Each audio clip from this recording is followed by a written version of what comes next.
काल रात्री अकोल्याच्या पाहुण्याचा फोन आलता. मी उचलत नव्हतो. त्याच्या अगोदर पण आलता आदल्या दिवशी, पण मी उचलला नाही. रात्री आला, रॉंग नंबर म्हणलं.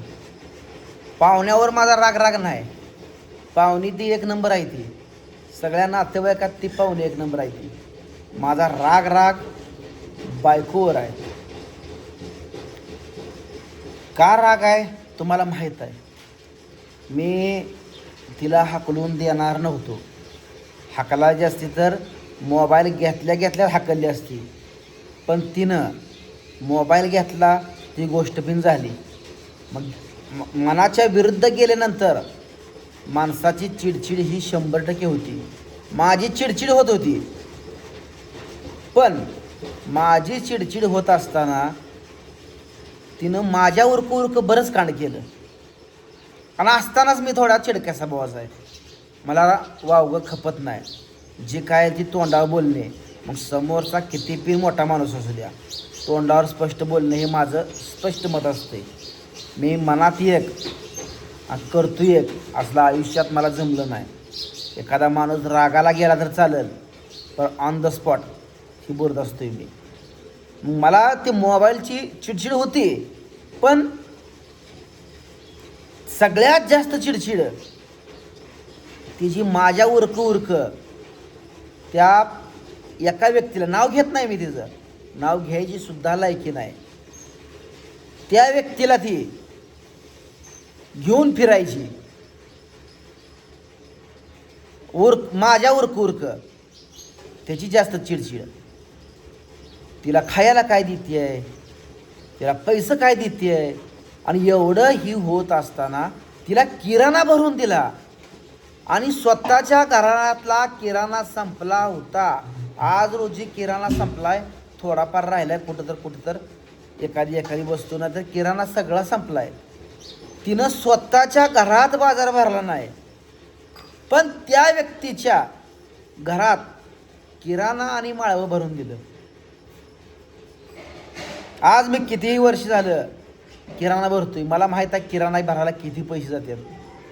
मग 5,000 ते 7,000 तिने एक्स्ट्रा वेस्टेज घालवलं तिथं. मोबाईलला घालवलं 17,000. तिला चपल्या पण घेतल्या. आणि एवढं करून पण तिला किराणा पण भरून दिला. ती पण माझ्या उरक स्टाईल मारत. मग किती जरी गरीब माणूस असला तर त्याला राग आहे. आपलीच व्यक्ती जर आपल्या विरोधात जात असेल तर 100% राग हा अनावर होणार, जास्त येणार. आणि तिनं ती जास्त रागत तिनं आणून दिला, मी नाही आणला. आणि मी मुद्दाम म्हणून हाकलली नाही. मला ती सण होईना. काय समोर असून ती रोज तिचं ती टोमणं ऐकण्यापेक्षा नसलेली बरी ना. ते आपल्या आयुष्यातच नसलेली बरी. आणि मी माझ्या आयुष्यात सुखी आहे. तिनं तिच्या आयुष्यात सुखी राहावं. तकडं तिचं सुद्धा नाव घेणार नाही, कारण मला त्रासच तसा दिलाय. तुझ्या आयुष्यात तू तिकडेच राहा. मी म्हणत नाही लोक यात तू राहिले जाऊन, तुझ्या पाहुणे यातच राहिलेस, पण तुला तिथं काय कष्ट आहे, तिथं माझ्यात काय कष्ट होतं तुला कळू दे. तुझ्या मनाला कळणार. आता नाही कळणार, एक 4-8 दिवस कळणार.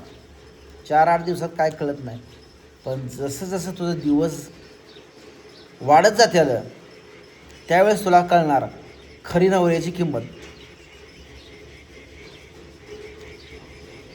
मला असताना तो त्रास दिलायच. मला त्रास दिल्यामुळं मी आता कुठल्याही क्षणात अजिबात माघार घेणार नाही. आणि तुला वाटत असेल तुझ्या मनातला एक भाव, तुझ्या मनातला एक भ्रम, आणि अजून काय लोकांच्या मनातील भ्रम, ही मी आज स्पष्टपणे सांगतो की जिंदगी झंड झाली तरी चालेल माझी, पण तिच्या मागं पाया पडत कधीच जाणार नाही. आयुष्यभर संडाभुंडा राहिलो तरी चालेल, संडाभुंडा राहिलो तरी चालेल, पण तिच्या मागं शिपूट गोळत कधीच जाणार नाही. कारण त्रासच माझ्या हित झालाय, माझ्या हित नाही झाला, माझ्या हित घाव बसलाय. मान सन्मान माझा तिने घालवला सगळा. त्यामुळे अजिबात जाणार नाही. हा, राहिला प्रश्न पुरीचा. पुरीची मला आठवण येते. पुरी जाऊन आणणार, पुरीला भेटून येणार, पण तिला एकाही शब्दाने करणार नाही. नाही नाही नाही नाही. एकदा त्या व्यक्तीचे खोड मोडल्याशिवाय अजिबात कळणार नाही तिला. तिनं एकदा ते पाऊल उचललंय ना, तिचं पाऊल उचललेलं तोटा आहे का नफा ही त्या व्यक्तीच्या लक्षात आलं पाहिजे. तुम्ही आता म्हणसाल मला, जाऊन आणा दादा, जाऊन आणा दादा. जाऊन जर आणली तर मी मुसऱ्यासारखा झालो आणि उद्या ती म्हणायला टपली आहे, तुम्ही चालता माझ्या मागं शिपूट गोळत. उद्या ती व्यक्ती म्हणू शकते आणि पुन्हा अजून त्या व्यक्तीच्या आहारी जाऊ शकते. त्या व्यक्तीनं तिच्या मनात बदल केलाय, फेरबदल केलाय. आयुष्यात कधीही करत नव्हती, पण ती मागचं सगळं विसरून गेली. इतकी गोड बोलली ती, काय इतकं गोड बोलली. पण मी माघार घेणार नाही. दुष्काळातलं रक्त पेलेलो माणूस आहे मी, कळलं काय?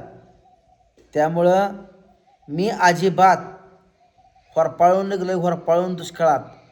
तशा संकटातनं मी आजपर्यंत जगत आलो आहे. माझा संघर्ष लय मोठा आहे. त्यामुळं अजिबात बोलणार नाही ते नाही.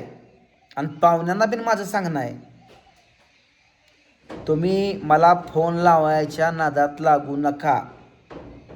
तुमचं माझं नातं चांगलं आहे, तुम्ही चांगली माणसं आहात, देवासारखी माणसं आहे तुम्ही. पण मला समजवण्याच्या नादाला लागूच नका.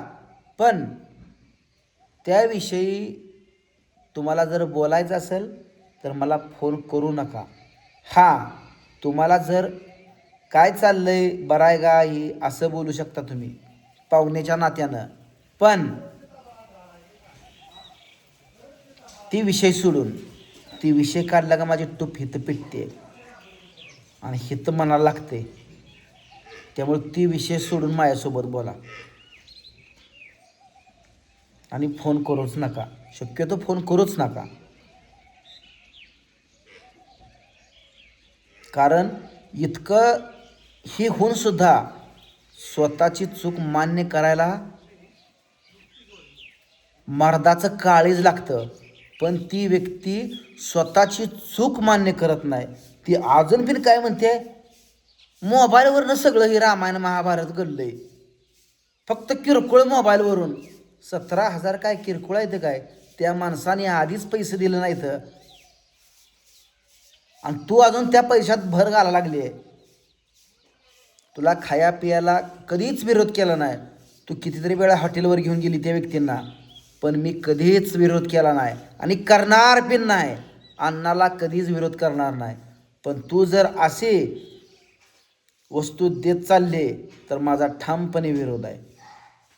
त्यामुळं मी तुझ्या पुढं कधीही झुकणार नाही आणि झुकवायला कोण आला तरीही झुकणार नाही.